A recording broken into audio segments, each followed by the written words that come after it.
Elaine Cortez. Presente, Juliana Pereda. Aqui, 2 mães. 2 educadoras. E convidados muito especiais. Começa agora Reunião de Pais. Em Pauta: filhos, família, sociedade e as lições de vida que não estão sendo feitas em casa e nem na escola. Um exercício de consciência e reflexão para as provas reais. Tempo e espaço para uma autoavaliação. Afinal, quantos problemas precisam ser repetidos para que a gente encontre a resposta?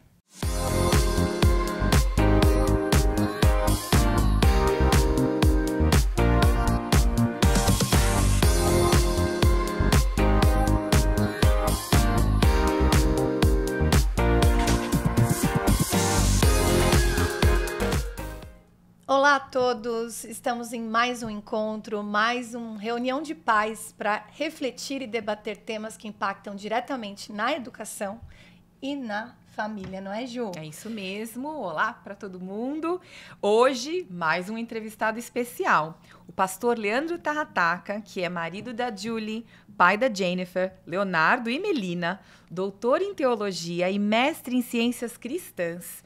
Já atuou como professor assistente da Calvary Bible College and Theological Seminary nos Estados Unidos. Ele também é representante nacional da Associação das Igrejas Bíblicas Brasileiras e da ABCAR, uma instituição muito antiga em Mogi das Cruzes, muito consolidada, que é a Associação Brasileira de Educação, Ensino, Cultura, Assistência e Religião. Ele também é diretor executivo da Associação Verdade Bíblica, autor de muitos livros sobre a fé em Jesus, e eu tenho a honra de dizer também que ele é o tutor da espiritualidade autêntica, ou seja, o curador de quem a gente consome ali conhecimento, um dos domínios ensinados na Escola da Vida do Instituto Extremamente. Bem-vindo, pastor Leandro. Obrigado por ter atendido o nosso convite, né, Ju? Bem-vindo. Obrigado, Juliana. Obrigado, Elaine. Um prazer estar com vocês. Obrigado pelo honroso convite. Então, vamos lá. Eu costumo chamar o pastor Leandro de pastor, porque ele é o meu pastor, né? A gente faz parte da mesma comunidade de fé, eu sou cristã, evangélica, então vou me referir a ele assim, vocês fiquem à vontade, tá? Para vocês, ele pode ser o Leandro, ele pode ser o pastor Já Leandro. Já tinha chamado de senhor, ele falou exatamente. Que não precisa. Então, olha só, na verdade o convite surgiu porque eu já acompanhei muitas mensagens, né, do pastor Leandro, transformadoras, que causaram profundo impacto na minha vida, na minha família, mas uma chama muita atenção e tem tudo a ver com o nosso espaço, que foi uma palestra que você participou um pedacinho, né, Sim. Ju? Sobre um conceito que eu não sei se é um construto científico, chamado complementarismo, pastor. O que isso significa e qual é a relação disso tudo com reunião de pais? Uhum. Bom, quando nós pensamos nas relações interpessoais, especialmente no casamento, nós precisamos definir como é que essa coisa funciona, como é que as pessoas podem funcionar, como é que elas cumprem papéis. E existem algumas alternativas. Eu vou chamar de hipótese teórica. Por exemplo, o machismo. Quer dizer, você sobrepõe o gênero masculino sobre o feminino. Depois você tem o feminismo, que acabou sobrepondo o gênero feminino sobre o masculino.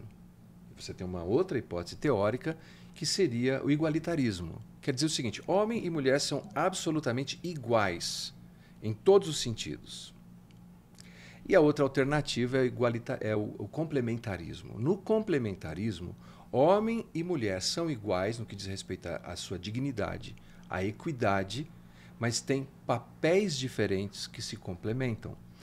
Eu creio que a única alternativa viável para que a relação familiar e conjugal funcionem é por meio do complementarismo. E creio que ela expressa de maneira mais fiel o espírito da Escritura Sagrada. Perfeito. Para a gente entender, né, Ju, um pouquinho mais à frente, o que é essa dinâmica familiar na perspectiva cristã, bíblica, né?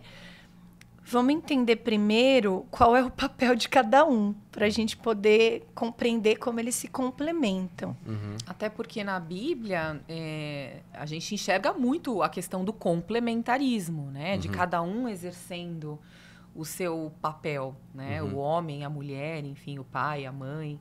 Até Sim. quando a gente observa Deus, né, a Santíssima Trindade, né, Deus Pai, Deus Filho, Deus Espírito Santo, enfim, ele atua com o mesmo poder, mas de formas diferentes, né? Uhum. Então, qual é o papel de cada um, pastor, para a gente entender? E aí a importância dessa hierarquia também, né? Uhum. Porque, assim, existe uma ordem, existe uma lei, existe uma hierarquia. Uhum. Quando a gente olha para machismo, feminismo, ou até mesmo o igualitarismo, né? Quando você neutraliza as funções, não me parece muito natural, não é? Sim. A Elaine perguntou, é uma ciência, é uma lei? Bom, se nós olharmos mesmo para ciências naturais, nós vamos perceber que majoritariamente existe esse aspecto complementar entre os diferentes gêneros. Mas é claro que no nosso caso, como seres humanos, criados à imagem e semelhança de Deus, nós buscamos uma fonte que eu costumo dizer epistemológica, quer dizer, por que eu faço o que faço? Por que creio no que creio? Nós precisamos de alguma base de autoridade que possa nortear as nossas decisões. Não posso relegar apenas a um subjetivismo a minha preferência. Por quê? Porque o coração, o profeta diz assim, o coração é enganoso. Nelson Rodrigues diz, o coração é vagabundo. Então nós temos que ter o cuidado de ter uma outra fonte que não seja a nossa própria preferência, que nos dê esse mapa. Então, quando você citou a Trindade, no livro de Gênesis, nós vemos assim, criou Deus, pois, a sua imagem, homem e mulher os criou. As traduções mais antigas dizem macho e fêmea, né, os criou ali. Que descreve pela linguagem uma diferença que é anatômica, psicológica, que dá um encaixe perfeito. Sendo imagem de Deus e sabendo, especialmente na revelação explícita do Novo Testamento, porque o Antigo Testamento é uma revelação mais implícita, que Deus é triuno, Pai, Filho e Espírito Santo, e que há uma relação de subordinação sem a humilhação do outro, nós entendemos que a única maneira para se cumprir um aspecto missional é entender os diferentes papéis. E que há circunstâncias de subordinação para que funcione. É impossível não funcionar sem que se estabeleça, como você diz, Juliana, alguma estrutura hierárquica. Isso não é humilhante. Aliás, é uma das questões que eu discuto quando converso com pessoas que têm uma inclinação ariana sobre a fé. E O que seria o arianismo ensina que Jesus não é Deus. Jesus é um ser menor, é um anjo. Tá. Mas quando o apóstolo Paulo vai discutir, por exemplo, a relação conjugal, e ele coloca a mulher como alguém que exerce uma missão de apoio ao homem, a linguagem é submissão, missão de apoio, ele compara com Jesus. Se Jesus é menos que Deus o Pai, então a gente tem um problema agora de equidade. Quer dizer, a mulher é menos que o homem. Então a doutrina trinitariana é extremamente importante para entender que quando Paulo compara a mulher na sua função, na sua modalidade com Jesus, ela não é menos em natureza, porque Jesus é tão Deus quanto o Pai é Deus, porém com uma função distinta, sendo prático. Ao longo da história, especialmente quando nós falamos da construção do Ocidente, nós vemos o seguinte, as três principais nações que nos abençoaram, com, por exemplo, a filosofia, Os gregos, os romanos, com a sua Pax Romana, com a infraestrutura, com o conceito de república, com o conceito de judiciário, eles tinham algumas coisas claras ali, bem definidas, em que pese distinções. Mas o que eles tinham em comum? Papéis. O homem sabia o que ele tinha que fazer, a mulher sabia o que tinha que fazer. O judaísmo, que nos abençoou então com a revelação dos oráculos divinos, Antigo e Novo Testamento, os papéis são claros. O que a mulher tem que fazer, o que o homem tem que fazer. Em resumo, eu diria que nós vamos encontrar o seguinte, que o homem é descrito como alguém que tem um dever de proteger e prover. E a mulher então o homem tem um olhar de fora para dentro do lar, enquanto a mulher tem um olhar para dentro do lar. A mulher, então, exerce o que nós chamamos de oikonomia no grego. Ela é uma gestora. Oiko com K, né? Isso, com K. Ela é quem administra o oikos. Então, quando esses papéis vão ficando mais claros, e é importante lembrar que a mulher, especialmente no mundo antigo, era uma gestora de vários aspectos. Tem um escritor, ele escreveu um livro sobre a ciência da filosofia. E nesse livro ele diz o seguinte, que a mulher que pratica a oikonomia, a gestão do lar, ela tem que ter muitos saberes. Ela tem que conhecer de economia, que tem que fazer a gestão do orçamento. Ela tem que conhecer de diplomacia, porque ela tem que fazer as relações interpessoais ali entre o pai, os filhos, os irmãos. Ela tem que ter um conhecimento de gestão. Onde vai o quê, que hora acontece o quê. Quando esses papéis são mais claros e são mais cristalizados, os filhos também vão apreciar melhor essas distinções. Daí meu problema com o igualitarismo. O igualitarismo pressupõe que é bom dizer que nós somos absolutamente iguais, mas nós perdemos a oportunidade de apreciar a beleza das nossas diferenças. Quando o complementarismo, que nos ajuda a definir os nossos papéis, nos leva a apreciar. Então a menina vai apreciar melhor o que é ser um homem em casa, o menino vai apreciar o que é ter uma mulher em casa.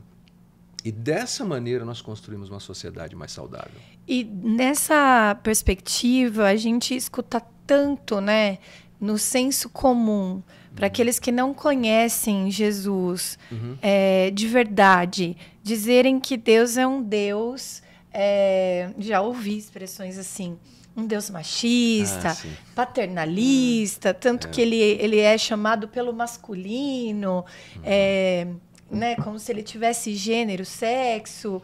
E eu também já ouvi daí para pior, né? Quando até na verdade como sendo assim a cabeça de um patriarcado, sim, né? Essa coisa do patriarcado. Quando na verdade ele é um Deus da diversidade, né? Justamente por só olhar a natureza, né, como um todo e as nossas diferenças humanas, né? É um Deus que aprecia as diferenças, né? É um Deus da diversidade, mas não é essa diversidade que está sendo apresentada. Isso é deformidade, não é diversidade. Né? Se nós, por exemplo, esse argumento de Deus ser machista, ele é um argumento... E nós estamos falando do Deus que a Bíblia nos revela, é importante lembrar isso.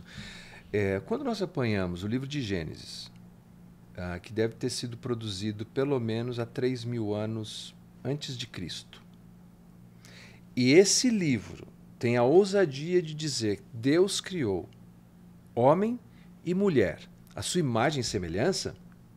Nós não estamos falando de uma sociedade moderna defendendo a igualdade de dignidade, mas nós estamos falando de um livro milenar. Falando de equidade desde sempre. Então, né? assim, não há nada de machista no livro de Gênesis. O que não significa que não encontraremos machismo dentro da Bíblia. Sim. São duas coisas distintas. São que a Bíblia registros, a Bíblia é um históricos. livro nu. A Bíblia é um livro que conta a história como de ela pessoas, aconteceu. de gente. E também né? conta as aventuras e o que tem de heróico em muitas mulheres. Sim, né? sem na dúvida. Bíblia, né? Débora, Ruth, Esther, Esther, né? Maria, Madalena, Sim. né? Quem é que encontrou Jesus ressuscitado? Não foram as mulheres? Então, Sim. é muito cômodo você fazer, né, uma leitura de Deus, né, ou da Bíblia, Sem olhar, sem conhecer a Bíblia, ou né? com um viés, né? Colocando um filtro mais preconceituoso ou tendencioso em termos de ideologia, né? Eu queria só voltar um pouquinho, se vocês me permitem, nessa expressão submissão. Porque é uma expressão muito prejudicada, né? Também, de novo, para quem não conhece na origem da palavra o que ela significa. A gente escuta muita gente por aí falar que a mulher submissa é uma mulher subjugada, né? Maltratada, desrespeitada, desvalorizada, escravizada. É a Amélia, né? Então, assim... E aí eu acabei de ouvir missão de apoio. É ser sub em uma missão, né? Mas não é ser menos em uma missão, né? Eu fico imaginando um voo que o piloto não pode dormir, né? Fala um pouquinho mais sobre isso pra gente, pastor. O conceito de submissão remonta novamente o livro de Gênesis. Adão está ali cumprindo o papel dele no Jardim do Éden, ou no pomar, a melhor tradução seria no pomar do Éden. Éden, um lugar paradisíaco. E Deus, depois de fazer o seu controle de qualidade, Deus ia dizendo, viu Deus que era bom, viu Deus que era bom, viu Deus que era bom, e disse, não é bom que o homem esteja só. E nós sabemos que não é bom que o homem esteja só. Então Deus diz, eu vou fazer uma auxiliadora. É aí que começa o conceito. Mas a palavra hebraica é ezer. Ezer pode ser traduzida por auxiliadora, a tradução antiga diz assim, adjutora, mas também pode ser traduzida por socorredora. Porque essa palavra ezer é usada mais tarde para o próprio Deus, como Deus sendo o socorro de Israel. Então, quando nós olhamos no conceito assim de ezer para a mulher, que ela é auxiliadora, ela é a socorredora, quer dizer que a mulher tem a capacidade de manifestar um atributo invisível de Deus de uma maneira tão bela, seja no convívio com o marido, seja no exercício da sua carreira, seja como mãe. Por exemplo, quando os meus filhos eram pequenos, eles choravam à noite, eu ia até lá para prestar um socorro, eles continuavam chorando. Eu não tinha os recursos que eles precisavam para o socorro. Quando uma mulher ela está gerando um filho, o corpo dela muda, a estrutura física, o sono dela muda, para que ela tenha total condição de, até meio que de uma maneira antropofágica, alimenta aquela criança. O homem não pode oferecer isso, mas o homem oferece a manifestação de outros atributos invisíveis de Deus. E todos esses atributos são importantes quando devidamente combinados no lar e na sociedade. E quando vamos para o Novo Testamento, claro, o Novo Testamento foi escrito em grego e nós passamos a ter outras palavras sendo utilizadas ali, e uma delas é submissão. Agora, há um caso muito curioso na carta de Paulo aos Efésios, que antes dele citar a sujeição da esposa ao marido, Paulo também fala sujeitai-vos uns aos outros no mesmo capítulo. E ele usa exatamente a mesma palavra. O que significa o seguinte, que essa relação de ser, por exemplo, o cabeça da esposa, depois se quiser a gente pode discutir um pouco mais isso, não significa ser o chefão. Eu tive um professor de direito que ele dizia assim, Leandro, o homem cabeça da mulher só se for o cabeça de bagre, ele dizia, né? Porque é preciso entender bem o que significa isso. Existem circunstâncias que o marido sabiamente se sujeitará ao que a mulher está dizendo, porque ela vai ter uma leitura feminina da situação que ele não tem. No Antigo Testamento, Davi, ele se depara com a história de uma mulher que tem um marido que é louco, que se contrapõe a Davi, os seus 400 valentes, você já deve ter visto essa história, e ela fala, não, você tem que levar lá um presente para o rei. Aquele homem... É Abigail? Isso. E Nabal. Se aquele homem fosse sábio e um bom líder, ele teria ouvido a sua esposa naquela situação. E acabou morrendo. Sim. E ela acabou ainda se tornando uma esposa de Davi mais tarde. Então, veja, submissão, a missão de apoio é de apoiar aquilo que um homem deveria promover para a glória de Deus. Uma última observação. Quando Paulo discute essa questão do marido ser o cabeça da esposa, ele diz que primeiro Cristo é o cabeça do marido. Então veja que é uma cadeia. É uma hierarquia mesmo, né? De fato. Agora, o que acontece, Leandro, quando a gente troca essas posições, então? Ou né? ocupa mal, né? Ou você não exerce de uma forma plena, né? Quais são as consequências para a família e quais são as consequências para uma sociedade que inverte ou que não executa, né, da maneira correta cada papel que foi nos colocado ali, né? Se nós imaginarmos... Bom, primeiro, as histórias fascinantes, nós conversávamos há pouco, da Bíblia, mostram isso, que todas as vezes que esses papéis foram invertidos, as consequências foram trágicas. Curto, médio e longo prazo. Um exemplo disso é a história de Abraão e Sara. Ali, por exemplo, era um caso em que Abrão não deveria ter dado ouvido à esposa. E os conflitos continuam até hoje, porque virou uma disputa de herança, né? Dizem que herança ou dá problema na primeira geração, na segunda ou na terceira. Então virou um problema de disputa de herança. Todas as vezes que nós não cumprimos, no melhor dos nossos recursos, o papel que nos foi atribuído, nós vamos esperar beligerância, conflito, nós vamos esperar destruição e desconstrução. É isso que acontece. E quando nós temos, então, crianças que olham para famílias, que ele não consegue ver a melhor versão da masculinidade no seu pai ou a melhor versão da feminilidade na sua mãe, não é de admirar que nós tenhamos adolescentes e jovens hoje que estejam completamente confusos, né? E aí eu aproveito esse gancho para perguntar se pode surgir daí os principais casos de conflito de identidade de gênero. Porque quando a gente vai estudar essa temática do ponto de vista da biologia humana, da psicologia, ao contrário do que estão dizendo por aí, principalmente nas escolas, nós somos seres biopsicossociais, mas a gente não tem literatura robusta afirmando que nascemos num corpo de, por exemplo, mulher com um pensamento ou um sistema cerebral masculino. Não há essa mutação, biologicamente falando.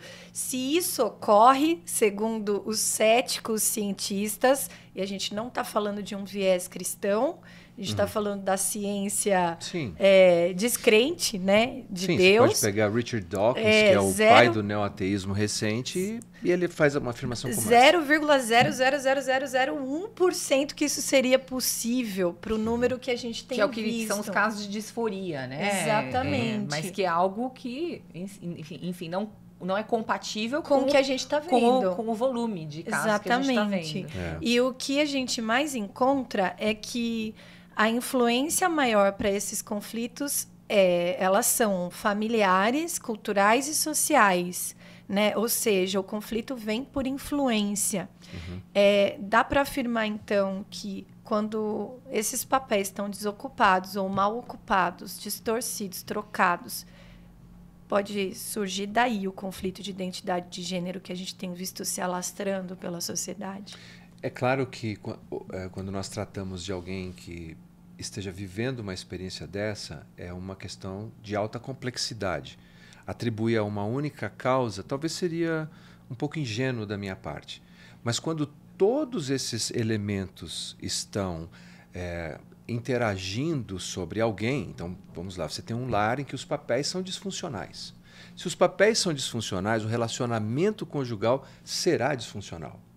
Aí você tem uma abordagem midiática que romantiza outras formas de relacionamento que pressupõem, de maneira artística, que não tem falha, que é maravilhoso, que não tem erro.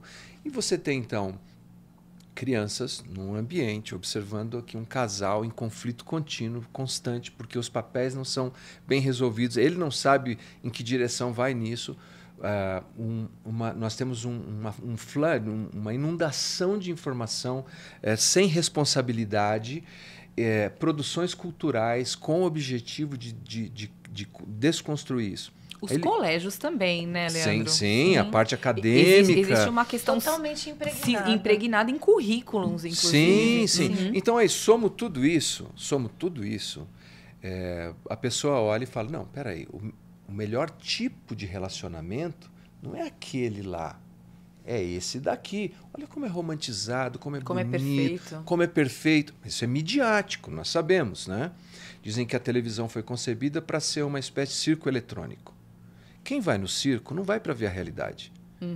Vai para ver coisas que são absurdas, é produzido para isso. Mas a gente começou a consumir aquilo que era do circo eletrônico como se fosse um parâmetro da realidade. Uma longa resposta para dizer o seguinte: sim, eu creio que se é uma mexerica, esse é um dos gomos. Perfeito. Mas a gente não pode esquecer que temos outros gomos aí nessa mexerica. E aí, Ju, enquanto a gente ouvia sobre socorredoras que somos, me veio à mente algumas falas de exaustão das mulheres. eu tenho tido a experiência de conversar com muitas mães e muitas mulheres exaustas, né? Eu começo a pensar numa fase em que eu também estive muito exausta, porque eu acumulava o que não era meu, né? E aí não tem como não se exaurir. Então, para que a gente explique, essa socorredora não significa que ela vai ser drenada, né? Não é motorista do SAMU, né? Ela vai ser sugada às últimas consequências, porque o que a gente não quer é que quem nos assiste, nos ouve por aí, confunda isso, né? Ser socorredora, vá até a última gota, morra, chegue à exaustão, adoeça, porque você tem que fazer tudo e por completo. E a gente sempre faz essa ressalva, né? Porque a gente também não quer que as mulheres entrem nesse mundo romântico de, então eu vou largar tudo e vou só olhar para casa. As mulheres trabalham, enfim, elas têm as suas funções, né? Mas como o Leandro disse, que é muito importante, a casa, para a mulher, está acima do trabalho. Sim. Né? E muitas mulheres, elas esquecem Invertem, dessa ordem, né? Dessa hierarquia. O que é diferente um pouco para o homem, porque como o homem é provedor, ele precisa colocar o trabalho numa posição de importância que é diferente da mulher, né? Sim, vamos lá. Na narrativa bíblica, e eu, claro, vou sempre me referir à Bíblia porque eu sou um teólogo biblicista, nós temos uma história que nós vamos considerando o seguinte, ela começa dizendo que nós surgimos como família num lugar paradisíaco chamado Éden. Eu até brinco, era um hipercondomínio fechado, seguro e maravilhoso. Mas os nossos ancestrais pecaram, foram expulsos desse condomínio, e nós passamos a viver num outro ambiente que é hostil. Então, assim, do suor do teu rosto comerá o teu pão, a terra produzirá espinhos e abrolhos, conflito surge ali, se o seu desejo será para o teu marido, ele te dominará. A discussão ali é que parece que surgiu a guerra dos sexos nesse texto, é uma possibilidade exegética aceitável. E aí o que acontece é que nós estamos vivendo num ambiente que é hostil. Um irmão mata o outro, primeiro fratricídio da história. Então, o que acontece? Mesmo as coisas são mais virtuosas, podem se desvirtuar porque vivemos num mundo caído e porque somos pecadores. Então, Emily Bancroft diz que nós somos como o pêndulo de um relógio. Difícil a gente estar num ponto de equilíbrio. Com isso eu quero dizer, alguém frequentar a igreja é uma coisa boa, mas alguém frequentar demasiadamente a igreja a ponto de deixar de lado a sua família passou a ser uma coisa ruim. Sim. Uma mãe que é socorredora, que dá atenção aos filhos, é uma coisa boa. Ultrapassar esse limite quando ela já não cuida de si mesma é uma coisa ruim. Ou do marido. Ou do marido. Ou o marido que, por exemplo, ele é o provedor. Mas ele só trabalha, mas vamos definir o que é provisão. O que a esposa está esperando de provisão? Não, eu quero apenas 3 viagens para a Europa por ano. Então, quanto ele vai ter que dedicar para prover isso e quanto vai se distanciar da casa? Sim. Então, nós temos que lembrar esse pêndulo. Deuteronômio capítulo 6 nos dá um equilíbrio que eu creio que é magistral da sabedoria divina. Diz assim, amarás o Senhor teu Deus de todo o teu coração. Então, assim, de toda a tua força, de toda a tua alma. E depois eles inculcará nos teus filhos. Então, a primeira pessoa que tem que ser preservada é você. Eu vou dizer assim que isso é quase que um grau de egoísmo santo, se é que pudesse existir isso. O que eu quero dizer assim, se você não estiver bem, se você não se cuidar espiritualmente, emocionalmente, fisicamente, você não pode socorrer ninguém. Quando Sim, tá no avião, não é? Exato, a máscara cai. Não, o exemplo do avião é o mais óbvio, né? Possível. Você tem que botar a máscara põe em você, senão você não socorre ninguém. Então, o problema acontece quando você perde essa perspectiva de que você tem que cuidar de você para que então você possa servir e cuidar do outro. Órfãos e viúvas, como é que fica nesse caso? Eu perco um dos papéis. E por uma fatalidade, essa criança cresce sem uma das referências, né? Até em casos de divórcio, dependendo da situação, né? Sim, porque nem sempre a gente sabe que existe ex-mulher e ex-marido, não existe ex-pai e ex-mãe, mas às vezes conjugalidade e parentalidade se confundem, infelizmente, os pais se ausentam, as mães somem. Como fica nesse caso para equilibrar essa ausência do masculino e do feminino? Bom, nós precisamos, idealmente, pensar em família. Nós temos a família nuclear e nós temos a família expandida. O ideal é que nós tenhamos, nessa rede de relacionamento familiar, alguém que possa ajudar nesse processo e cumprir esse papel. Eu atendi a uma pessoa recentemente e ele me falou que, quando era menino, os pais se divorciaram e ele acabou sendo criado pela mãe. A mãe, óbvio, para sustentar a casa. Como eu sou filho de pais que se divorciaram, eu sei exatamente o que ele estava dizendo, tenho empatia pelo que ele descreveu. A mãe, para poder sustentar os filhos, trabalhava. Ele não tinha contato nem com a mãe, nem com o pai. Quem supriu a carência dele, digamos, afetiva, maternal? A avó. Mesmo assim, ele teve uma lacuna de uma figura masculina, que só anos mais tarde é que ele conseguiu ter alguma referência, quando a mãe, então, contraiu novas núpcias, muitos anos depois, de um homem que era bom e que sentava com ele, que explicava como deveria ser a vida. Mas eu penso que ter uma rede dentro da família, de pessoas que possam ajudar nesse processo, porque nós criamos, não como uma carreira solo, os nossos filhos, mas numa rede de relacionamento familiar e comunitário. Por exemplo, o ambiente de uma comunidade de fé séria, que tenham bons exemplos, também podem ajudar nesse processo. Muito bom. Agora, antes da gente passar para a próxima, eu queria que o senhor reagisse a essas modinhas, né, atuais de pai de pet, pai de planta, ou essa nova que eu vi ultimamente dos DINKs, que são os Double Income No Kids. O que faz as pessoas, de repente, sei lá, casarem, tá? Um homem e uma mulher, e decidirem que não vão ser pais de seres humanos, mas pais de um pet, pai de uma planta, e dentro desse contexto do double income, né? Então, como eu não vou ter filhos, eu vou ter mais dinheiro e vou poder usufruir mais da vida. E aí, o que acontece nesses casos? Nós nos portamos baseados em alguma forma de cosmovisão, né? Nós temos um mapa interior e nós vamos nos orientando por esse mapa interior, por esse GPS que nós temos ali. Stephen Covey, no livro dele, Hábitos das Pessoas Muito Eficazes, ele trata disso muito bem. E o que acontece é que as pessoas vão tomando alguns mapas para se orientarem, e eu volto na questão da epistemologia, assim, por que faço o que faço? Que são mapas que, de curto prazo, terminam numa rua sem saída.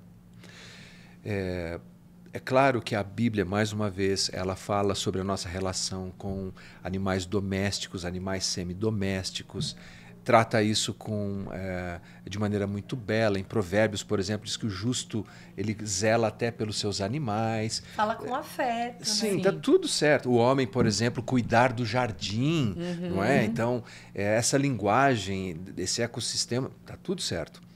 Mas quando você passa a elevar essa relação a um papel distinto daquele original, você se depara com um problema muito sério. Esse é um efeito, na minha opinião. Ao longo dos anos, o valor humano vem sendo desconstruído. Não é raro você fazer um teste com crianças e adolescentes com a seguinte pergunta: se o seu vizinho estivesse afogando e o seu cachorro estivesse afogando, você salva o vizinho ou salva o cachorro? E olha, majoritariamente, para quem eu perguntei, eles salvam o cachorro. Sim. Alguns me disseram, não, mas também eu tenho um vizinho terrível. Bom, não justifica a dignidade da vida humana. O que acontece? O problema é o mapa interior pelo qual as pessoas estão se orientando. Se nós entendemos o propósito do casamento, se nós entendemos a razão por que temos filhos, como isso constrói a nossa sociedade, nós continuaríamos fazendo aquilo, que é ter os nossos pets, ter as nossas plantas, mas jamais elevaríamos essa relação à substituição dos seres humanos que foram criados para serem a imagem e a semelhança de Deus. Então é uma visão deturpada do que é o casamento e para que ele foi criado, não é mesmo? E vale essa pergunta, né? A família, ela é um símbolo divino na Terra. O que ela representa? Qual é a relação da família com a Santíssima Trindade? Para que existe o casamento na prática? Exato. Do ponto de vista bíblico, Afinal, né? Afinal de contas. Sim, então... Deus, quando nos cria como a sua imagem e semelhança, e de novo nós falamos de um livro escrito, produzido há milhares de anos atrás, essa linguagem de imagem é mais ou menos assim, você tem um rei de uma determinada região, que ele estabelece ali uma imagem dele, um busto dele, para que quem passear por ali fale, entendi, ele é o senhor de toda essa região aqui. A linguagem é muito assim, próxima dessa ideia de Deus como um soberano que estabeleceu nessa terra alguém que o representa aqui, um gestor. E a família tem essa função.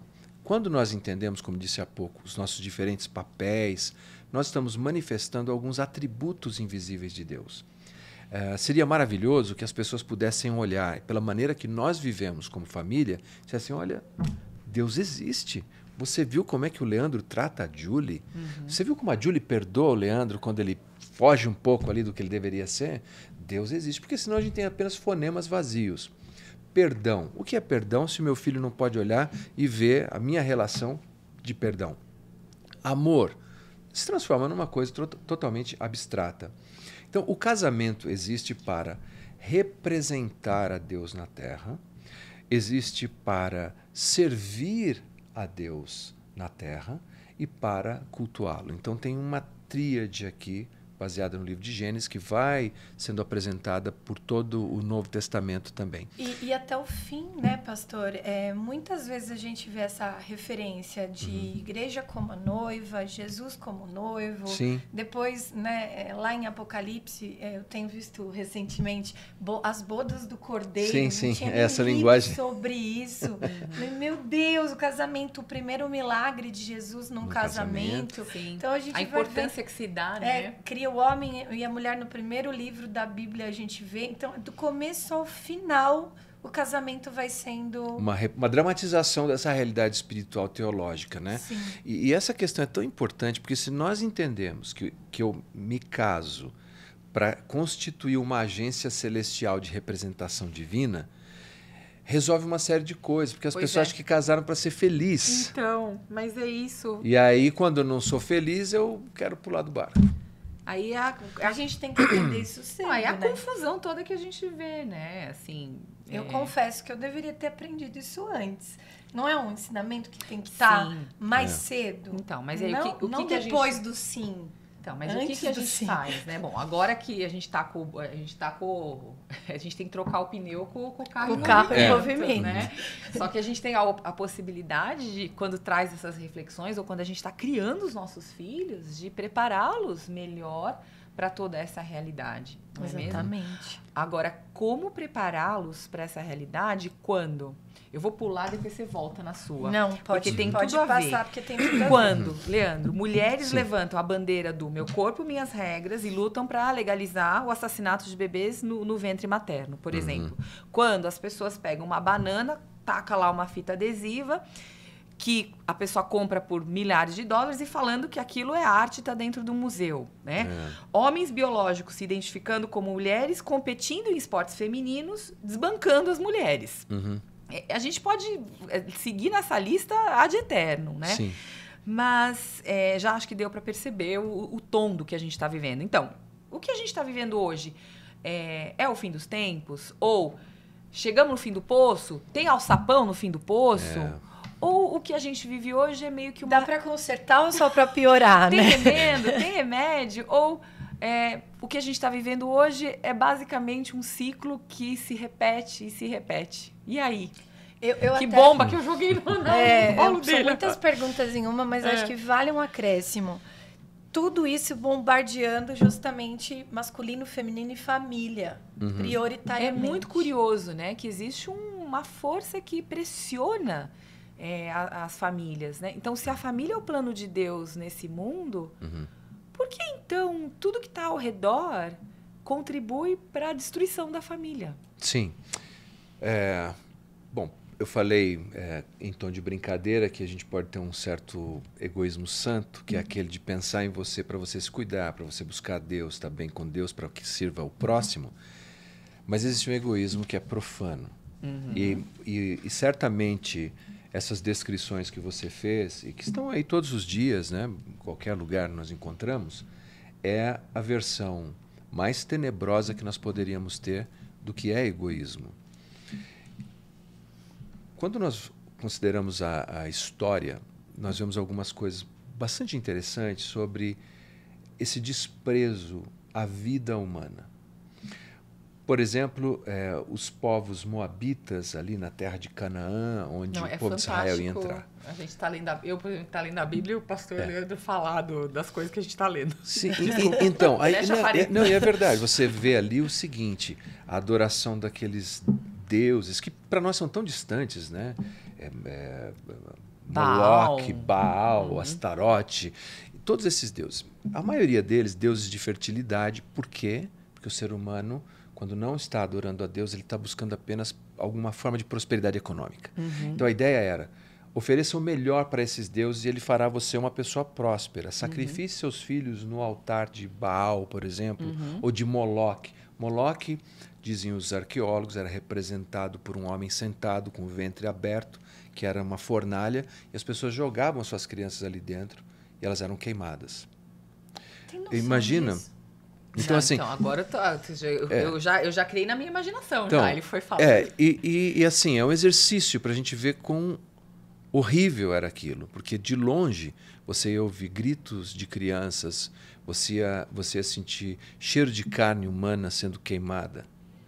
Por quê? Porque o egoísmo de quem queria prosperar era tão elevado que ele estava disposto a sacrificar o seu próprio filho naquele altar. Mais tarde, nós temos a história também de Êxodo. Né? Nós temos a história de Êxodo, logo o faraó praticando genocídio, dizendo para jogar aqueles meninos no rio Nilo, para morrerem por afogamento, serem devorados pelos crocodilos. Então, Moisés foi resgatado dessa situação. Numa né? providência divina resgatado. Né? Numa ironia, inclusive, porque no texto bíblico não nos diz quem era o faraó da época. Os historiadores especulam quem seria. Mas o texto não diz. Mas o texto diz quem eram as parteiras que protegeram as crianças. Sifrá e Puá. É mais ou menos assim. Para Deus não importa nem o nome de quem está querendo destruir criança. Eu vou apagar aqui da história. Para mim importa quem quer preservar as crianças. Sifrá e Puá. É lindo isso. Depois nós vamos adiante, chegamos no livro dos reis e de novo tem a adoração a Moloque. Chegamos no livro dos reis e você tem a Atália, uma rainha terrível. De novo, não é o gênero que faz alguém bom ou mal. Ela é uma bruxa encarnada que quer matar as crianças que tinham direito ao trono. Chegamos no Novo Testamento, Herodes ordenando a morte daquelas crianças no vilarejo de Belém. Chegamos no Apocalipse e temos o dragão que deseja devorar uma criança e a mulher foge para o deserto. O que nós vemos nisso tudo? Especialmente quando chegamos no Apocalipse, que há um dragão feroz, que odeia a imagem e semelhança de Deus, que odeia a humanidade e continuamente faz de tudo para desconstruir essa imagem. Então o homem não é belo na sua masculinidade, a mulher não é bela na sua feminilidade. Vamos transformar isso aqui numa caricatura do que deveriam ser. As crianças, ainda no ventre materno, elas são um estorvo. Elas devem ser sacrificadas no altar. É o grito mais ensurdecedor, esse que é o das crianças que são assassinadas de forma inocente. E o foco sempre voltado para as crianças, né? Então, veja, o que eu quero dizer. Existe uma força do mal. Então, eu comecei lá atrás e terminou o Apocalipse. Tá, e qual é do Apocalipse, então, fazendo de trás para frente, de trás para frente, nós temos o seguinte: há um dragão. Que no livro do Apocalipse é apresentado o dragão, é a antiga serpente, é o Satanás. Há uma força espiritual do mal energizando a mente das pessoas para produzirem aquilo que desconstrói a imagem de Deus nos seres humanos. E a Bíblia dá um nome para isso. Quando diz assim, o mundo é o cosmos, um sistema anti-Deus, que está em conflito, em embate contínuo entre o reino de Deus e esse cosmos. Jesus disse, o príncipe deste mundo. Paulo fala, o Deus deste século, energizando pessoas que produzem cultura, produzem leis e comportamentos. E aqueles que estão orientados pela palavra de Deus, eles têm o grande desafio de comunicar o evangelho de tal forma que traga uma mudança e alguma esperança. Se me permite mais um comentário, eu vi uma entrevista recente de Richard Dawkins, que é ateu, que promove o ateísmo, e perguntaram o que ele achava da Inglaterra hoje, que está caindo pelas beiradas. Eu assisti esse trechinho. Vai, continua. Sim. É incrível o que ele fala, né? E ele é um ateu, ele é militante ateu. Presta atenção que ele vai falar. Escreveu o livro A Desilusão de Deus, né? God Delusion, acho que esse é o título em inglês.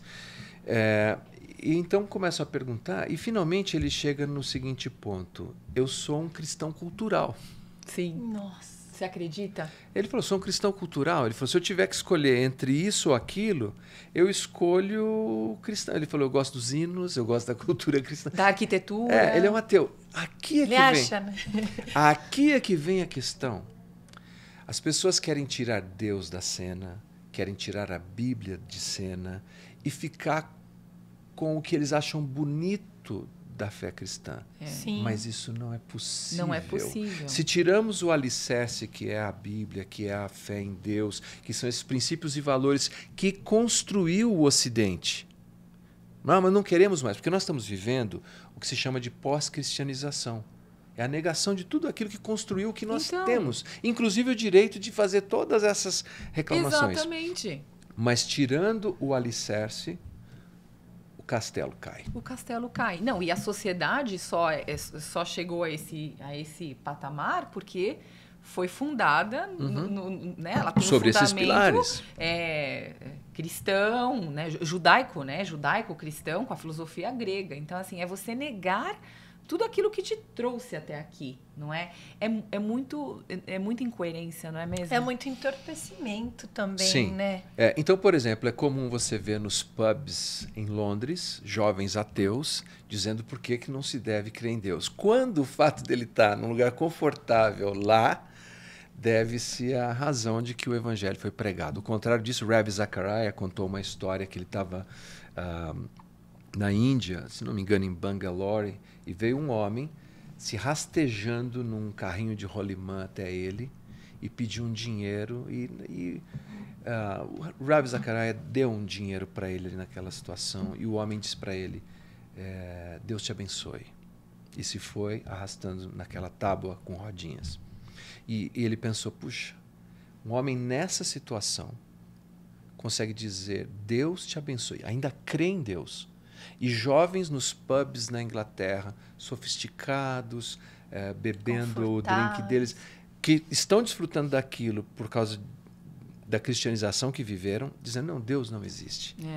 É um problema do coração, não da circunstância. E a Europa toda sendo tomada, inclusive, pelos muçulmanos. A gente vê um problema muito sério, né? Os muçulmanos estão procriando, têm filhos, né? E a Europa, o pensamento ocidental do pós-cristianismo, né? Das pessoas negarem a Deus, incentiva as pessoas a não constituírem família. Ou seja, o primeiro mandamento, né? Multiplicar, dominar a terra sendo perdido. É você autoproclamar a sua destruição, né? Porque vamos diminuir o nosso número, né? Sim. Mas então, e aí quem vai tomar conta? Não é mesmo? Então Nesse incrível. sentido, quem está mais vulnerável, pastor? Considerando a sua experiência de observação e de aconselhamento, de acompanhamento, é o homem? É a mulher? São as crianças? Quem está mais vulnerável nesse mundo caído? Certamente as crianças são sempre as mais vulneráveis, né? Foram e são. É por isso que Jesus atribui alta responsabilidade aos adultos quando ele fala que se fizer tropeçar um dos pequeninos, seria melhor amarrar uma pedra de moinho no pescoço e se lançar no mar. Nossa, é muito forte essa passagem. Jesus, é importante, porque as pessoas gostam de ouvir quando Jesus fala de amor. Tá? Mas Jesus foi bem radical ao dizer isso. Se você faz tropeçar os pequeninos, amarra uma pedra e se lança ao mar. Ou enfia o olho, arranca o seu olho. Então, é sempre muito assim. Tem esse lado dessa justiça que Jesus nos traz. Agora, quando você usa essa palavra, é assim, o homem hoje, isso é na minha experiência pastoral e de conselheiro, ele perdeu um pouco a clareza do seu papel.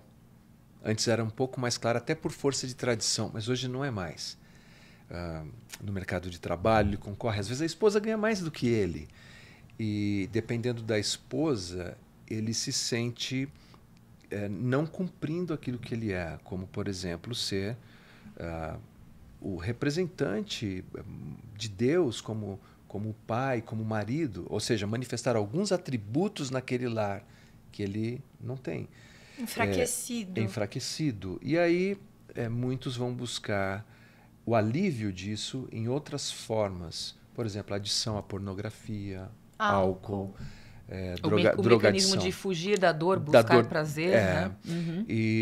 Então, esse é um lado. O outro lado que eu vejo hoje é de que, eu vou usar a palavra, você usou fragilidade, eu acho que foi isso, é susceptível. As mulheres se tornaram mais susceptíveis a esse cosmos. Eu quero dizer o seguinte... A visão de mundo, você quer dizer? A iniciativa, por exemplo, de dissolução matrimonial hoje, que eu me deparo por parte das mulheres... É maior, né? É maior do que a dos homens. É maior do que a dos homens. Então, eu não tenho uma estatística para provar isso, eu tenho, assim, da minha experiência pastoral, de aconselhamento, de convivência com as pessoas, de que hoje é muito mais fácil a mulher chegar e falar, olha, não dá mais. Importante... Eu não quero dizer que não existam situações de violência doméstica em que a mulher está sendo agredida, em que ela está sendo explorada e que realmente seria necessário, não sou um divorcista, mas uma separação de corpos para preservar a integridade das pessoas e trabalhar essa família para que pudessem se recuperar. Mas não é nem disso que eu estou falando. São de outras coisas bem menores e insignificantes, mas que a mulher hoje tem se mostrado mais susceptível e aberta à ideia de, olha... não deu mesmo e segue a vida. Banalizando, né? E aí eu tenho uma pergunta que muito me interessa, porque eu trabalho com famílias, crianças, adolescentes, com esse histórico. Eu venho de uma família disfuncional, formei outra família sem ter a sabedoria que eu precisava. E agora o propósito é tentar entender tudo isso para... aliviar sofrimento, já que a gente sabe que o mundo não vai aliviar para nós mesmo até o fim, né? Sim. Não. Nós sabemos que a repetição de padrões e de comportamentos, ela pode ocorrer de geração em geração, né? A gente aprende a ser pai e mãe, primeiro sendo filhos. Depois a gente vai moldando ajustando esse molde, mas a primeira referência é o que eu vivi na minha casa.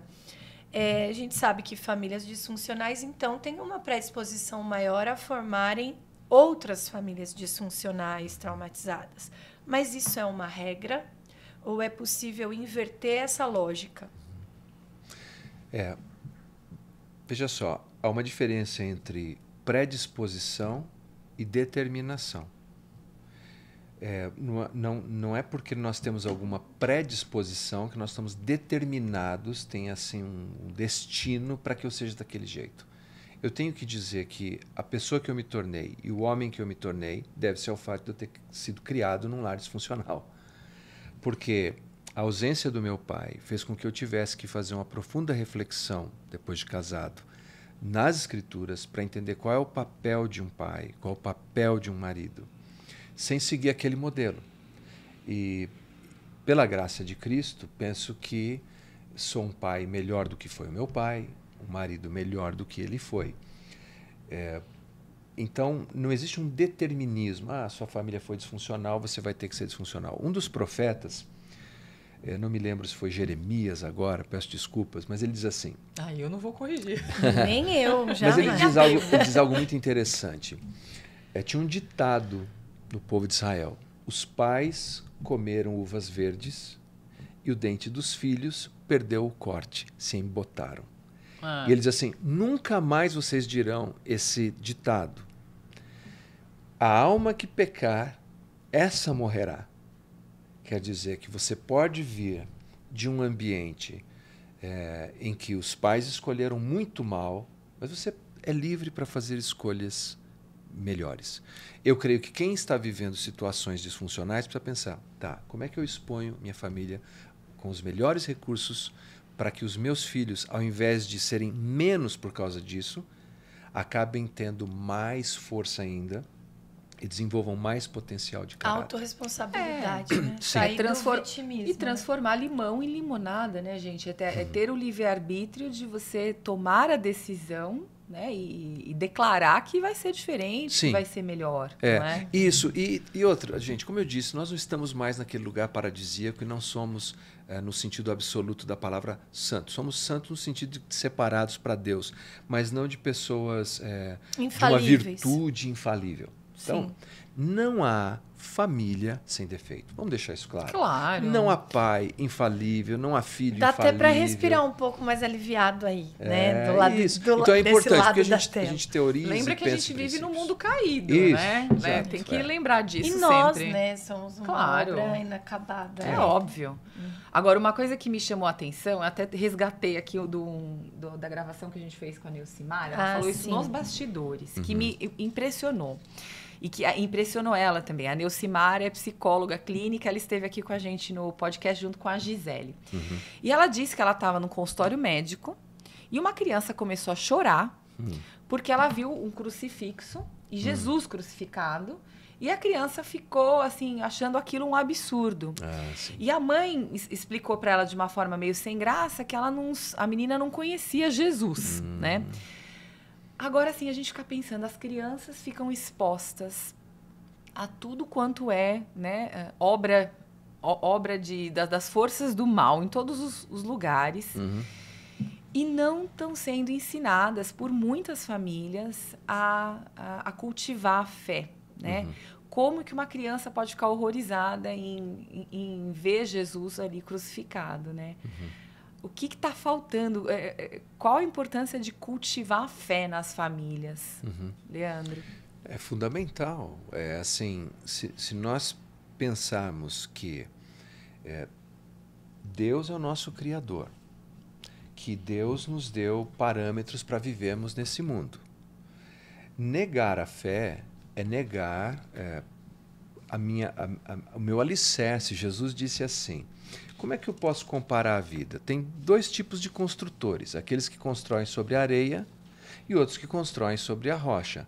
Aí ele diz assim, quando vem a tempestade vem sobre todos. Quem constrói sobre a areia, quem constrói sobre a rocha.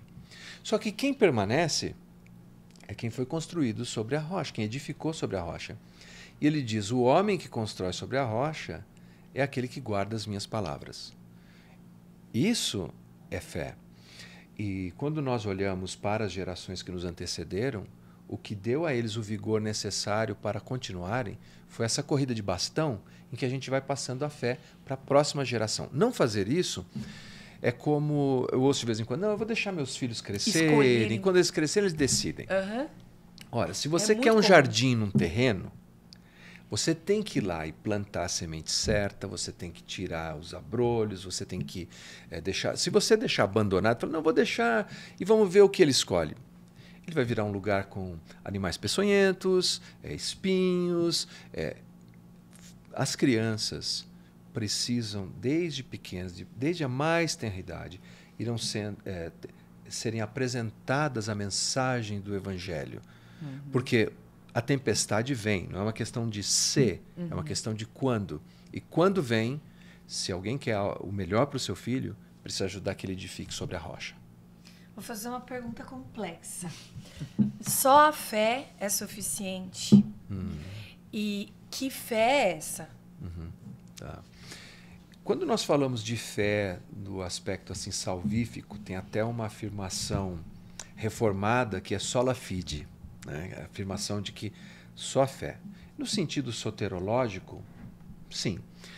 Mas quando nós pensamos na fé no sentido mais amplo, mais profundo, nós podemos considerar algumas coisas. O autor aos Hebreus ele diz assim: a fé é a convicção de fatos que não se veem. Fatos. É interessante colocar fé e fato. Quando ele faz isso, ele faz uma distinção entre o que é fé e o que é credulidade, o que é crendice. Crendice não é suficiente. Fé, que se baseia em fatos, é suficiente. No Antigo Testamento, a palavra fé é emuná, carrega uma ideia assim de fé, fidelidade. Jesus fala assim: se vocês tiverem fé como de um grão de mostarda, pistis, vocês podem dizer para um monte, ergue-te, precipita-te no mar. Mas a ideia ali, muitos autores entendem que é de fidelidade. Se você planta mostarda, não nasce abóbora. Tiago, que já escreve uma carta que eu digo que é de calça jeans, tênis e camiseta, muito direto, muito prático, ele diz, a fé sem obras, ela é morta. Eu já ia falar das obras. Então, o que nós vemos ali? Que a fé factual se expressa por meio de obras. Há uma consistência com a realidade. Essa fé é suficiente. Agora, a mera crendice... Essa fé na vida, né? A preciso fé na ter fé na pessoa certa. Fé ou na andar com fé, fé, fé na fé não adianta, fé na fada não adianta. A fé é factual, é a convicção de fatos. E quando você tem convicção de fatos, você age de acordo com eles. Eu escrevi um artigo faz uns anos chamado A Fé que Mata, que era, na verdade, eu usei a linguagem fé, mas falando de crendice. E a minha ilustração era alguém colocou... A religiosidade, né? Sim, a religiosidade, o positivismo. A pessoa coloca uma bola, mas encheu de concreto e deixou ali. Quando você vê uma bola em algum lugar, a sua primeira inclinação é ir lá e chutar. A pessoa ia e chutava acreditando que era uma bola. E era concreto. Acreditando, mas era concreto. Esse tipo de fé mata. Fé é convicção de fatos. Não é como Kierkegaard disse assim, só um salto no escuro. É fé na pessoa certa, né? E a gente está falando de Jesus. E como exercitar essa fé em família, no dia a dia? Porque a gente precisa do hábito, né? É verdade. A fé ela não pode só estar ali, né? Você precisa nutrir, cultivar, né? Você sabe, Juliana, que eu tinha algumas frustrações como pai, como teólogo, como pastor, porque meus filhos tinham idades muito diferentes e nós tentávamos fazer o que todos recomendam, e eu também recomendo, que é culto doméstico. Encontra a turma, lê a Bíblia juntos, oram. Eu sempre achava isso tão bonito. Eu não conseguia, não funcionava. Nós terminávamos assim, em guerra, porque você fica quieta, lendo a Bíblia, presta atenção agora, fecha os olhos, vamos orar. E eu pensei isso aqui... Fecha os olhos. E eu pensei... Agora. Falei, isso aqui não está dando certo. Porque ao invés de ser uma experiência enriquecedora para os meus filhos, que eles carreguem uma lembrança boa, eles vão crescer e falar que eu estou traumatizado com esse negócio. E aí eu criei, alguns acham que eu cheguei no limiar da heresia ao fazer isso, mas eu criei o seguinte, o devocional do carro. Porque eu sempre quis e fiz questão de levar os meus filhos à escola. Então, eu criei isso aqui, olha, todos os dias, um texto bíblico, um escolhe, então o que já conseguia ler, faria a leitura. Eu criei uma playlist de músicas cristãs. Falei, então, um lê, o outro, quem leu tem o direito de escolher a música da playlist, mas a playlist quem preparava era... dessas opções, você tem livre-arbítrio desse escolha o que está aqui. Né? E orávamos, então... E fizemos isso por anos. Dessa iniciativa meio até artificial, foi surgindo experiências muito espontâneas, de perguntas sobre a vida, sobre Eu a fé. pratico essa daí.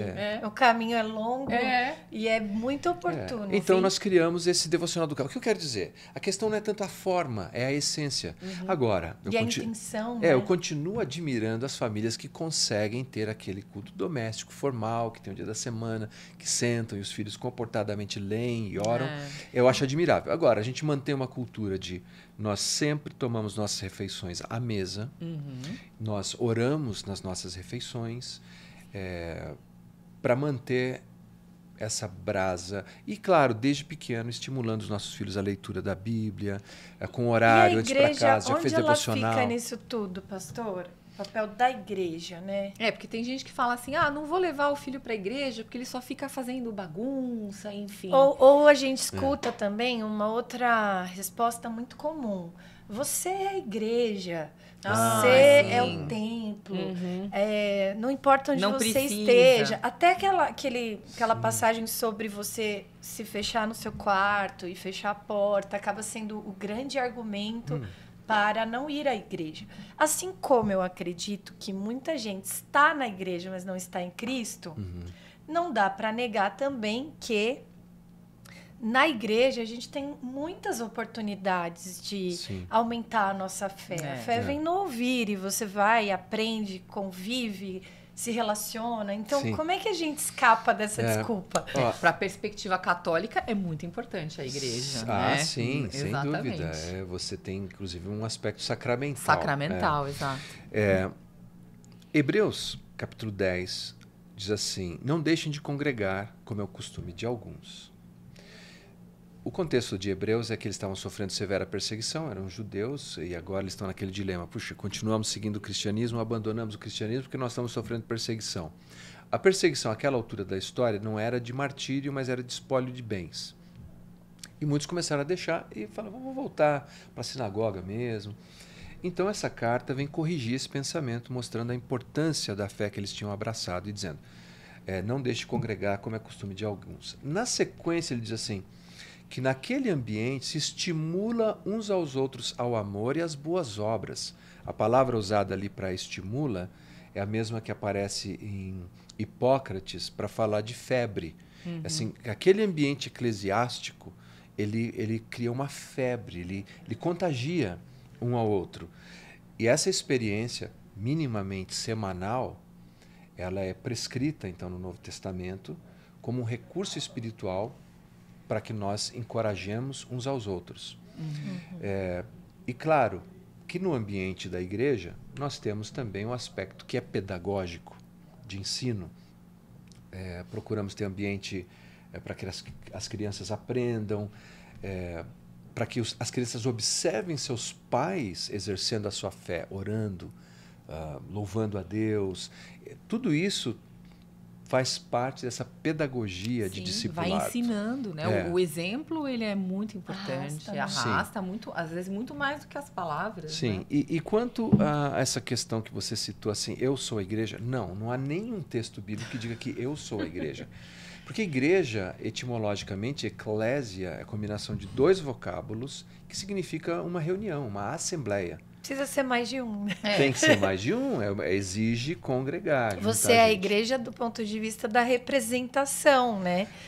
Na verdade, não da igreja, mas de Cristo. Individualmente você é um cristão. Individualmente cristão. você é um templo do Espírito, Sim. mas individualmente você não é uma igreja. Seria como dizer, olha, eu fiz a reunião do condomínio sozinho, tá? E decidi. Templo não é igreja, né? Eu mesma decidi isso e ficou definido tal coisa. Porque eu sou a reunião do condomínio. Não existe, é uma contrariedade. Né? A gente está chegando no finalzinho. Sim. Eu só queria antes pedir um conselho para as mulheres, para os homens e para os filhos. Até vale a pena ressaltar que a gente falou um pouquinho aqui de complementarismo ouvindo o pastor Leandro, mas tem um vídeo, né, pastor? Tem um vídeo, mas material, tem vários livros. Tim Keller escreveu sobre isso, John Piper escreveu. Que fala, inclusive, sobre o papel dos filhos. A gente falou muito de maridos, esposas, pais, mães, mas os filhos têm seus papéis também. Claro. E conhecer esses papéis nos ajuda como pais, né? A nortear os filhos. Que conselho daríamos para a família, mas segmentando? Homens, maridos, pais, Perdão. Pais, maridos, homens, né? Mães, mulheres, deixando bem específico. Barra, né? Mãe, Sim, mães barra mulheres e filhos. Olha, o meu conselho é que sejam curiosos, piedosamente curiosos, para aprender e praticar os seus papéis. Procure uma fonte que os ajude a encontrar essas respostas, especialmente enraizada nas grandes tradições da nossa fé judaico-cristã. Se tiver essa curiosidade piedosa, isso já vai trazer um progresso enorme para os relacionamentos interpessoais em família. Perfeito. Então chegou a hora de reagir a um post do Unipaz. Então, o Leandro foi lá no nosso perfil, escolheu um dos posts, que esse aqui, ele é campeão. Outras pessoas já escolheram, sim. Olha só. Olha lá, ó, é uma frase de forte, Billy né? Graham. Uhum. Se você pudesse comer as suas palavras, a sua alma seria nutrida ou envenenada? Por que essa E escolha? aí, Leandro? Bom, a escolha começa com a pessoa, que é o Billy Graham. Ele foi um dos maiores televangelistas que nós conhecemos do século XX. Ainda pegou uma pontinha do século XXI. E uma pessoa sem nenhum escândalo, porque uma organização como a dele movimentava milhões de dólares. Mas ele sempre foi considerado um homem íntegro. E ele costumava dizer o seguinte, que o segredo do sucesso do trabalho ministerial dele era a sua fidelidade a Deus e a sua esposa. E então isso sempre me causou muita admiração ao trabalho do Billy Graham. E claro, o texto por si só nos fala da responsabilidade que nós temos em edificar pessoas pela maneira como nós verbalizamos as nossas ideias, né? Então, o Billy Graham, eu sou um fanboy do Billy Graham, sou um admirador do trabalho dele. As pessoas às vezes se preocupam tanto, né, em manter a saúde em dia, né, o corpo são, com a alimentação, passa coisas no cabelo, né, e às vezes esquecem de se nutrir por dentro também. Sim. E esse de cuidar texto... da língua. Né? Desculpe, exato, Elaine, essa citação reflete Tiago mais uma vez, né, que diz assim que a língua é um pequeno leme, como se fosse em um navio, mas que pode levar em qualquer direção, pode colocar fogo como o inferno, né? E quantas famílias têm sido maltratadas, né, adoecidas? Uhum. Como nós temos maltratado uns aos outros, de uma forma generalista, eu estou falando, pela comunicação, né? Sim. Né, pela comunicação. E a gente tem um ping-pong, Pastor Leandro. Sim. Aquela hora, para você que não sabe, que é um ping-pong sem bolinha e sem raquete, em que a gente traz uma palavra ou uma expressão e vem uma ideia espontânea rapidamente, né? Uma nota baixa. Vale time de futebol ou não? Vale o que vier. Tudo bem, eu vou deixar mais sofisticado. O secularismo. Uma nota alta. A fé em Jesus. Uma lição de casa. Servir. Um exercício diário. Controlar a atitude. Uma reprovação. Reprovação é um materialismo histórico. É preciso aprender a... amar. Perfeito. Tem mais algum aí, Ju? Não, tem a dica cultural, não sei se você... Ok. Posso dar algumas Tem uma sugestões? dica de sabedoria para...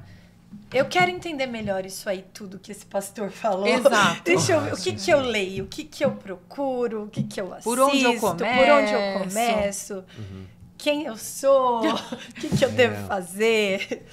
Olha, eu recomendaria que, isso é simples, as pessoas, por exemplo, lessem Provérbios. Um capítulo por dia dá um mês inteiro de Provérbios. Pílulas de sabedoria que vão ajudar. E quem sabe isso vai despertar o que eu disse, aquela curiosidade de conhecer mais do que a Bíblia tem a nos dizer. Mas eu estive com um fazendeiro muito rico uma vez e perguntei qual o segredo do seu sucesso nos negócios. E ele da mesa dele abriu assim, tirou uma Bíblia. Ele abriu no livro de Provérbios. Isso aqui está aqui o meu segredo. Eu leio Provérbios. Eu leio Provérbios. Trouxe pra gente, ó, que legal. Ele disse, eu leio um provérbio por dia. Eu creio que é um bom começo. É um bom livro para começar, É né? ótimo. E até aproveitando esse gancho, né? Aproveitando que o pastor aqui entende de teologia, eu tenho ouvido muitas vezes uma pergunta, né? Por onde eu começo a ler a Bíblia? E as pessoas acreditam que é uma sequência, né? A gente estava falando disso antes de começar a gravar. Você não acha que vale essa dica? Vale. Porque a gente fala muito da Bíblia, né? Eu tô passando pela experiência de ler a Bíblia em um ano, né? Muito bom. E assim, não dá para você ler a Bíblia corrida, porque é como o pastor disse, o Leandro, a Bíblia é feita de vários livros, né? A Bíblia católica tem até um pouco mais de livros do que a Bíblia evangélica. Então, é importante ter uma sequência lógica que te faça refletir como se... E a sensação que eu tô tendo é como se você estivesse montando um quebra-cabeça mesmo. O Evangelho de Marcos, não é? Que é o mais conciso. Ele é uma ótima forma também de você começar, porque ele traça toda a vida de Jesus. E aí você volta para Gênesis, por exemplo, e você vai começando a traçar paralelos, né, entre o Antigo e o Novo Testamento. Mas existem várias sugestões, não é mesmo? Sim, leituras cronológicas, é muito bacana, porque você vai encaixando as histórias no tempo em que elas aconteceram. Por exemplo... Quando nós lemos o livro dos reis ou das crônicas, nós às vezes não nos damos conta de que vários profetas, que vamos ler só mais tarde, porque a nossa Bíblia ela é organizada por estilo literário e não cronologicamente, que vários daqueles profetas estavam presentes nos episódios que lemos anteriormente. Mas sim, começar pelo Evangelho de Marcos é uma ótima pedida. Tem apenas 16 capítulos. Não começa, por exemplo, como Mateus. Mateus começa com genealogia. Abraão gerou, que é muito significativo, mas que para nós parece uma lista telefônica. Sim, fica um pouco enfadonho você, por exemplo, começar por esse. Então Marcos seria um ótimo ponto de partida. E uma vez eu ouvi o pastor Leandro usar uma expressão, me corrija se estiver errada, sobre o Antigo e o Novo Testamento. Acho que explicando, né, para onde eu olho, porque são momentos completamente distintos, né? Que o pastor usou a expressão do retrovisor no carro. Seria mais ou menos isso? Assim, vamos imaginar que alguém está abrindo a Bíblia hoje, pela primeira vez. E ele lê lá um Antigo Testamento que não tem nada a ver com o Novo Testamento. O Antigo Testamento... Nada a ver, eu errei. Errei Entendi. gravemente. Com a palavra. Deixa eu corrigir. Tem muitas diferenças. Isso. Ele é violento. Eu estou na parte violenta. Então, o Antigo Testamento, é claro que ele é extremamente importante para que eu tenha o alicerce daquilo que vem no Novo. Gênesis, capítulo 3, versículo 15, tem uma promessa, nós chamamos de proto-evangelho, que diz assim, que da semente da mulher nascerá aquele que esmagará a cabeça da serpente. Gênesis 3,15. Em Gênesis, lendo em Gênesis, essa é uma figura misteriosa. Quem é esse descendente da mulher que vai esmagar a cabeça da serpente? Quando eu chego nos evangelhos, eu vou entender. A semente da mulher, quer dizer, Jesus nasceu por concepção virginal, sobrenatural. Ele é a semente da mulher, ele é o descendente que vai esmagar a cabeça da serpente. Onde? Na sua crucificação. A serpente que lhe feriria o calcanhar. Mas é muito difícil, lendo apenas aqui, entender tudo isso. Aí algumas leituras sistematizadas nos auxiliam ajudam bastante nesse processo. Mas eu recomendo que a pessoa comece a sua leitura pelo Novo Testamento. Ótimo. Porque convenhamos que o Novo Testamento está um pouquinho mais perto. Tem só 2000 anos, né? Sim. Perfeito, muito bom.